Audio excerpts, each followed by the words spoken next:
Sometimes, a single moment can change the course of entire universes. In this story, an ordinary human's instinctive decision sets off a chain of events that shakes the balance of the galaxy, a child, a foreign world, and a consequence no one could have foreseen. This is not just a rescue story. It is a story of courage, the unknown, and the heavy price of compassion. If you want to discover what follows and see where this encounter leads, stay with the story until the end. And don't forget to subscribe to the channel for the next chapters.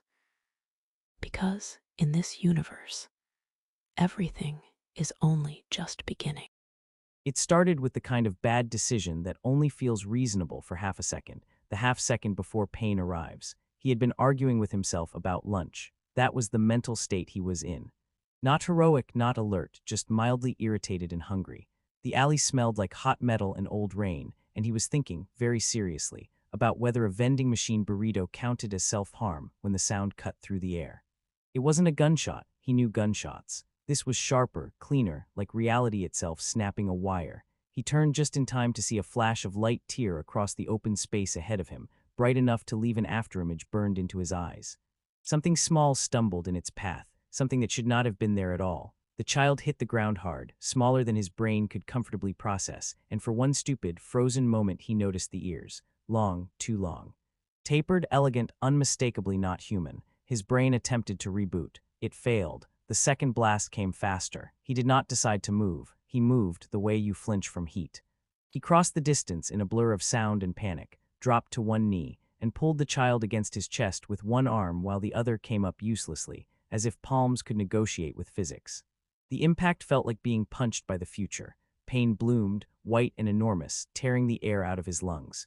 He went down on his side, still holding the child because apparently his body had opinions his mind was not consulted on. The world tilted. Somewhere nearby, something shattered. Somewhere farther away, someone shouted in a language that had too many hard angles. He lay there stunned, his thoughts drifting in the shallow end of consciousness. He became intensely aware of very stupid details, the grit between his teeth, the fact that he had left the stove on at home, the absurd certainty that if he died here, people would assume he'd been doing something cool instead of thinking about burritos. The child was shaking. He tried to speak and managed something like a wheeze. "Hey," he said, or attempted to. It's fine. I've been shot before." This was not true. He did not know why he said it. The child's eyes were enormous, dark, reflecting light that did not come from the sun. Her breathing was quick but controlled, like someone trying very hard not to cry, because crying would feel undignified. She stared at his chest, at the place where the fabric was scorched and smoking faintly, and then she looked up at him with an expression that was far too old for someone that small. She placed one slender hand against his jacket, fingers splayed, and said something soft and musical that made his ears ring slightly, like standing too close to a speaker. "Yeah," he muttered. "I agree. This is a lot." Footsteps approached, heavy, purposeful. He twisted his head just enough to see shapes moving at the far end of the alley, figures encased in armor that bent light wrong, faces hidden behind lenses that glowed a sterile blue. Whatever they were not surprised. They were efficient, and that scared him more than panic ever could. One of them raised a weapon. He tightened his arm around the child without thinking. "Okay," he said to no one in particular. "New plan. We run." His legs did not share his optimism. Something else happened then. The air changed. Pressure built, subtle but undeniable, like the moment before a storm breaks. The child pressed closer to him, her long ears flattening instinctively, and the glow in the armored figure's visors flickered. A low hum rolled through the alley, vibrating in his bones. The armored figures hesitated. "That's good, right?" He asked weakly. The hum intensified, resolving into a pulse that made the walls shiver. The weapon lowered, not by choice, but because the hand holding it suddenly wasn't obeying. The child lifted her head and spoke again, louder this time. The sound carried weight, not volume, authority. It wrapped around the space, threading itself into the air like an instruction reality had forgotten it needed. The armored figures staggered back a step. He blinked. "I don't suppose," he said, breath hitching, "that you're just a regular kid on a field trip." She looked at him, really looked at him, and for the first time her composure cracked just a little. "No," she said in perfectly clear, slightly accented English. I am not. He laughed, a short, breathless sound that turned into a wince. Of course not, that would have been too easy. The pressure vanished as abruptly as it had arrived. The armored figures retreated, not fleeing but withdrawing, melting back into the street as if they had decided this was suddenly above their pay grade. Silence rushed in to fill the space they left behind. He lay there heart-hammering, staring up at the narrow slice of sky between buildings. Okay, he said. So, aliens are real, that tracks, I'm bleeding, also tracks. You can talk, which honestly is a relief, because charades would have been exhausting. The child shifted, careful of his wound. You are injured because of me. Well, he said, statistically, I was going to get injured eventually. Might as well make it interesting. She frowned, you shielded me. Yes, accidentally heroic, it happens. That was a lethal discharge. I noticed, he said, very rude of it.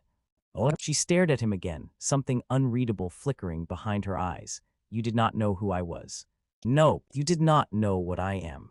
Still don't, he admitted, but I'm guessing normal is off the table. And yet you intervened. He shrugged as much as the ground allowed. You were small, they were shooting, seemed like the kind of situation where you don't overthink things. She was quiet for a long moment.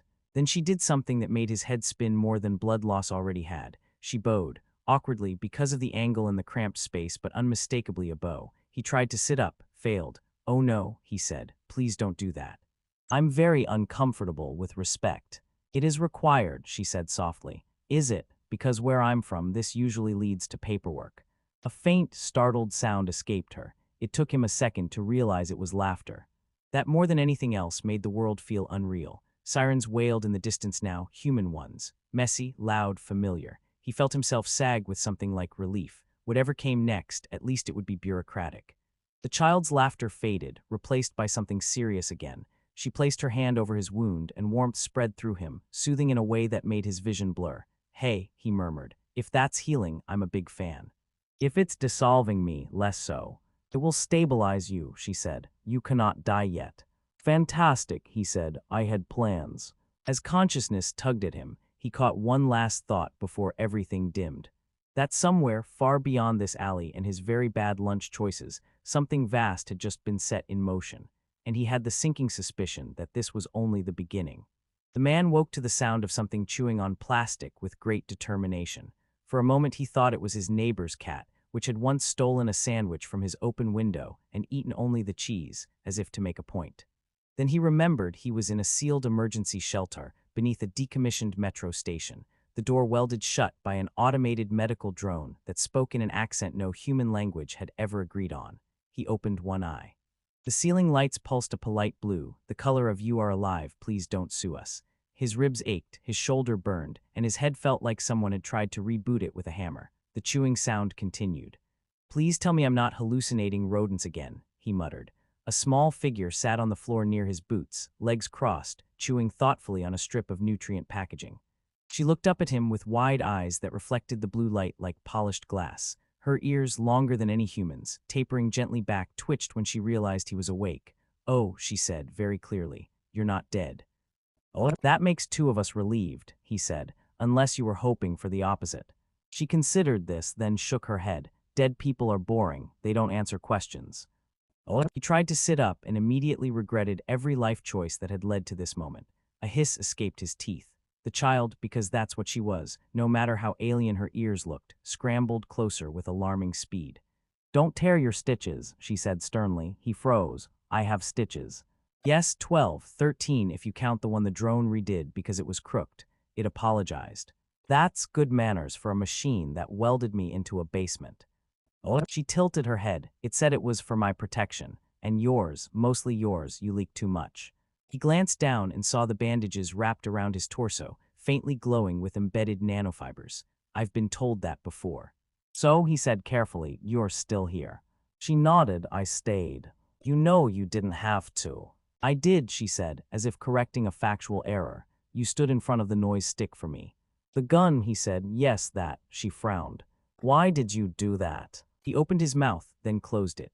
He had asked himself the same question during the drifting half-conscious hours when painkillers and memory blurred together. The answer still hadn't become more eloquent. Because you're a kid, he said finally, and because I'm bad at thinking when things are loud and fast. She studied him with an intensity that felt far too focused for someone who couldn't possibly be more than 8 or 9 by human standards. My tutors say instinct is just intelligence that doesn't want credit. Your tutors sound exhausting. They are, she agreed, brightening. One of them once lectured a door for 5 minutes because it opened the wrong way. He laughed, then winced. Okay, no laughing, got it. Silence settled between them, not awkward so much as dense, filled with things not being said. He noticed details now, the faint shimmer in the air around her skin, like heat haze. The subtle way the shelter's sensors adjusted when she moved, as if confused by her biology. You're not from around here, he said. She smiled, a small, careful smile. Neither are you really, you just pretend better. That might be the nicest insult I've heard all week. He paused. What's your name? She hesitated, then said, I am called Terrell. Terrell, he repeated. I know, she interrupted. The drone said your name 17 times while stabilizing your blood pressure. It was very dramatic about it. He sighed. Figures. A low vibration rippled through the shelter, so subtle he might have imagined it, if not for the way Terrell's ears snapped upright. Oh, she said softly. What is it? He asked. She didn't answer right away. Instead, she walked to the sealed door and placed her palm against the metal. The air hummed, responding to her touch. They're closer now, she said. Who's they? She turned back to him. Her expression was calm, but there was something older beneath it, something that didn't belong to a child hiding under a city from men with guns. My mother, she said. And everyone she could convince to come very, very quickly. He swallowed. Your mom's picking you up. Yes, that's good, right? It depends, she said thoughtfully, on how much they like you. Another vibration rolled through the ground, stronger this time. Dust drifted from the ceiling. Somewhere above them, alarms began to wail, distant and panicked. He stared at her. Your mom didn't drive, did she? She shook her head. She hates traffic. The shelter lights flickered, shifting from blue to a nervous amber. The drone zipped out of its charging alcove, projecting a string of symbols that meant absolutely nothing to any regulatory body on Earth. Unauthorized spatial distortions detected. It announced cheerfully, please remain calm. I am calm, he said. I'm just internally screaming. Terrell giggled. It was an entirely normal sound, which somehow made the situation feel even more absurd. You should probably rest, she told him. Things are about to get complicated. Complicated how? She glanced at the ceiling, as if she could see through layers of concrete and soil and sky. Have you ever tried to explain kindness to someone who measures everything in power? He considered this. I once tried to explain empathy to a parking enforcement officer. That bad. Worse, he had a ticket book. Another tremor, this one unmistakable. The air pressure shifted, his ears popping painfully. Through the shelter's tiny viewport, light bloomed, colors that didn't exist on any spectrum he knew, folding and unfolding like petals. Terrell watched it with a mix of relief and nervous anticipation. She's here, she said. He exhaled slowly. Well, if your mom asks, tell her I'm allergic to laser fire and surprise invasions. She smiled at him, wide and genuine now. I think, she said, she's going to ask why a human would stand between her child and a bullet. And what will you tell her? Terrell looked at him for a long moment, ears relaxed, eyes warm. I'll tell her you're braver than you realize, she said, and much funnier than expected. Above them, the sky tore open. The first thing he noticed was the silence. Not the peaceful kind, not the kind people paid for in meditation retreats, but the stunned, airless quiet that followed something enormous making a decision. The alarms above had stopped mid-scream. Even the drone hovered as if unsure whether it was still employed. The metal door did not explode. It did not melt or shatter. It simply ceased to believe it was a door.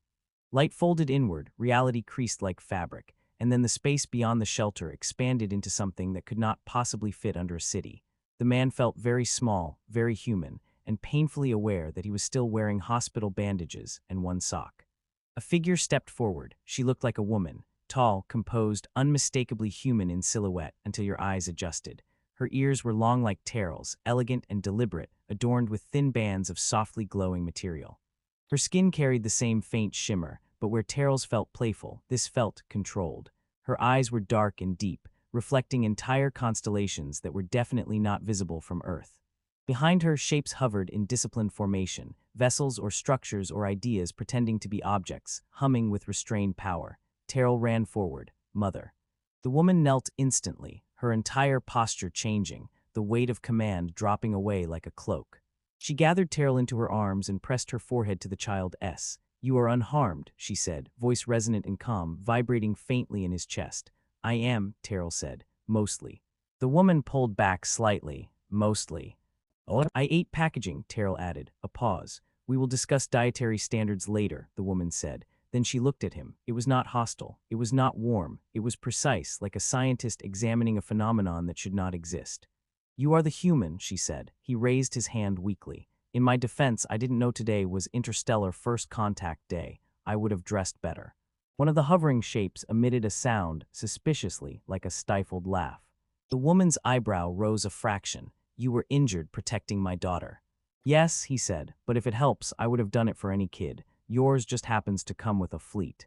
Terrell peeked at her mother. "I told you he was strange." "I see that," her mother replied. She turned fully toward him now. "I am FiHFY," she said, matriarch commander of the Third Spiral Concord. "Of course you are," he said. "I'm just a guy who fixes atmospheric sensors and occasionally makes bad heroic choices." "You acted without calculation," FiHFY said, "without knowledge of consequence. That is unusual." He shrugged carefully. "I didn't think about it. That's kind of the point." That answer seemed to ripple outward. The hovering shapes shifted. Data shimmered in the air, translating, analyzing, cross-referencing. He had the odd sense that entire civilizations were quietly updating their assumptions about humans. FiHFY studied him for a long moment. Then she did something unexpected. She bowed, not deeply, not submissively, but deliberately. "My people measure worth in outcomes," she said. "Power, survival, dominion. Today you forced us to measure something else." "That's great," he said. "Does that mean I'm not getting vaporized?" Terrell beamed. "I told you." Oh. FiHFY's lips twitched just barely. "You will not be harmed. In fact, you will be offered protection." "From what?" She glanced upward. "From the consequences of your kindness." The city above was not doing well. News feeds spiraled into chaos as shimmering shapes filled the sky, hovering silently, impossibly. Military responses stalled mid-command as targeting systems refused to lock, overridden by technologies that politely declined to be threatened. Governments argued, people panicked. Social media coined 12 new end-of-the-world hashtags in under 3 minutes. And beneath it all, in a shelter that was no longer underground so much as conceptually adjacent to Earth, a human man sat on a medical cot, trying to process the idea that saving one scared child had rewritten humanity's future. "You didn't have to come with an armada," he said. FiHFY inclined her head. "I did. She is my daughter." Terrell squeezed his hand. "Also, she overreacts." "I do not," FiHFY said smoothly. "You brought the Singularity Choir," Terrell pointed out. "They like outings." The man laughed, then stopped himself, surprised. He felt lighter, changed. The fear that had sat in his chest since the gunshot was gone, replaced by something steadier.